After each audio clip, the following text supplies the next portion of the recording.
اب ذرا یہ بتائیے ڈاکٹر صاحب، جو فائنلی جو بات سمجھانے والی ہے کہ آپ کے خیال میں جو پاکستان آج ہم دیکھ رہے ہیں، کیا یہ وہی پاکستان ہے جو قائد اعظم محمد علی جناح رحمۃ اللہ علیہ نے ہمیں سونپا تھا؟ کیا یہ وہی پاکستان ہے جس پاکستان کا خواب جو ہے وہ اپنا قائد اعظم نے دیکھا تھا؟ مطلب جتنے امراض ہم اس وقت دیکھ رہے ہیں ان کا علاج بھی ذرا بتائیے۔ جنید بھائی دیکھیں، ابھی ہم اسی ڈیبیٹ کو کافی عرصے سے، کافی دیر سے اس کنکلوژن پہ پہنچنے کی کوشش کر رہے ہیں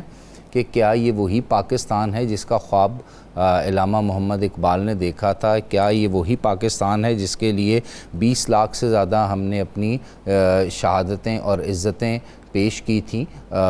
جو ہماری یہاں پر ہجرت ہوئی تھی؟ کیا یہ وہی پاکستان ہے جس کے لیے قائد اعظم علیہ رحمہ نے اپنی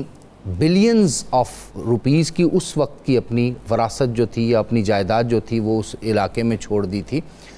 سوال یہ نہیں ہے کہ کیا یہ وہی پاکستان ہے یا نہیں ہے، سوال یہ ہے کہ کیا 77 سال بعد بھی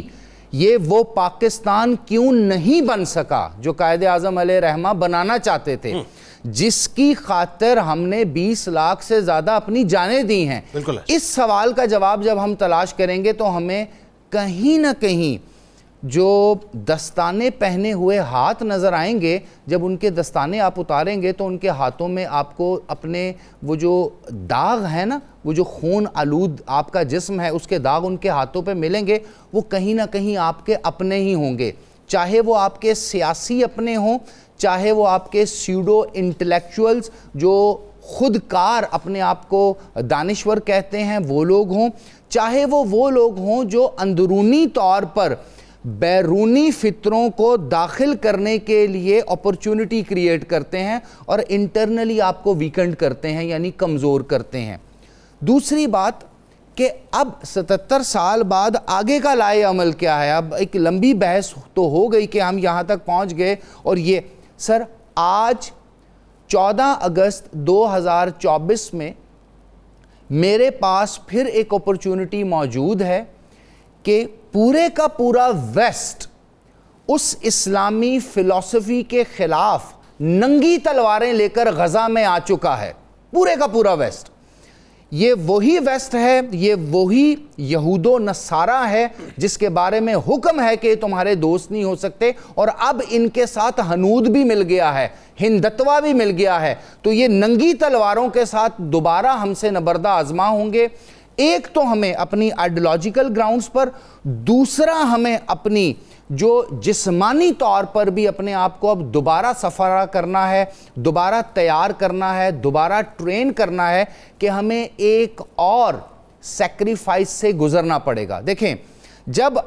آپ کی مرضی سے یا آپ کی مرضی کے بغیر وائرس جسم میں داخل ہو جاتا ہے، جرثومہ جسم میں داخل ہو جاتا ہے اور اس کی سرجری کرنی ہوتی ہے تو کاٹ جھاٹ تو ہوگی، جسم کو چیرا تو جائے گا، تو اس کاٹ جھاٹ کا آپ ضرب عضب دیکھ لیں، آپ رد الفساد دیکھ لیں، آپ راہ راست دیکھ لیں، ابھی ہم وہ جو عزم استحکام، تو یہ تو چلے گا۔ اسی طرح جتنے بھی ہمارے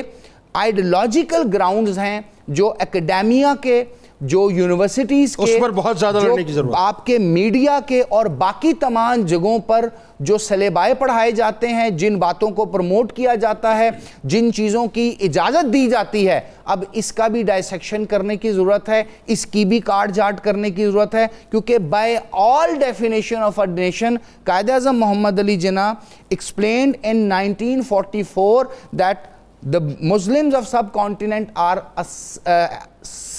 have separate identity, are a separate nation holding a separate history, values, culture and ideals. تو آج بھی by all definition of a nation ہماری آئیڈینٹی اسلام ہے، ہماری اوریجنیلٹی ریاست مدینہ ہے، ہمارا جو کہتے ہیں نا وفاداری ہے وہ نبی اکرم آخر الزمان سرور دو جہاں خاتم النبیین محمد مصطفیٰ صلی اللہ علیہ وآلہ وسلم سے وفاداری ہے۔ اور جنید بھائی، میں اپنی نوجوان نسل کو یہ کہنا چاہوں گا کہ اگر یہ وفاداری ہے تو آئین پاکستان کے ساتھ وفاداری ہے۔ اگر اس وفاداری میں ختم نبوت میں نبی پاک صلی اللہ علیہ وسلم کی کسی ایک آرگیومنٹ کے اوپر کسی کو تھوڑی سی بھی ڈھیل دی گئی تو ہماری زمینی جسمانی